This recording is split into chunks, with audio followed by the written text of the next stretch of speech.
D'estate la pelle è esposta maggiormente ai raggi UV, vacanze al mare, lunghi bagni in acqua, ma anche passeggiate ad alta quota in giornate soleggiate mettono a rischio la nostra prima difesa.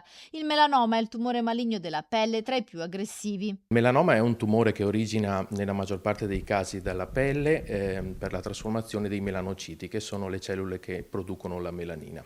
Rappresenta non sicuramente il tumore più frequente a livello cutaneo, perché complessivamente è circa il 5% di queste neoplasie, ma certamente è il più aggressivo e pericoloso. Il registro tumori del Veneto ci dice che ogni anno vengono diagnosticati nella nostra regione 2000 nuovi casi di melanoma, collocandolo al sesto posto come incidenza di neoplasia.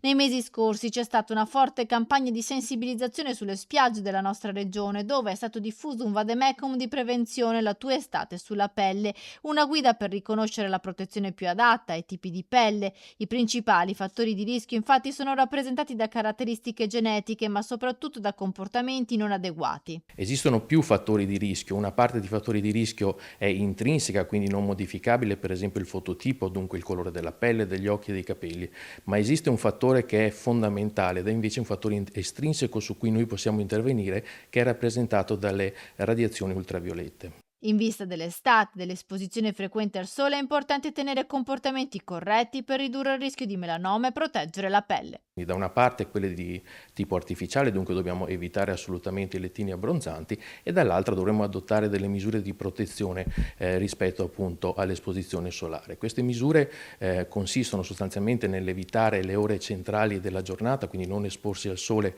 quando la maggior parte delle radiazioni è presente, dall'altra parte l'utilizzo di creme solari che devono avere un adeguato filtro di protezione, che devono essere applicate nel modo corretto, nella quantità corretta, quindi più volte durante la giornata, e soprattutto non devono essere un mezzo per aumentare il tempo di esposizione alle radiazioni solari, ottenendo quindi in quel caso un effetto paradosso. Assieme alle protezioni date dalla crema solare è importante utilizzare altri mezzi, quali per esempio gli occhiali da sole, i cappelli o in generale gli indumenti, che rappresentano delle vere e proprie barriere costanti rispetto alle radiazioni ultraviolette.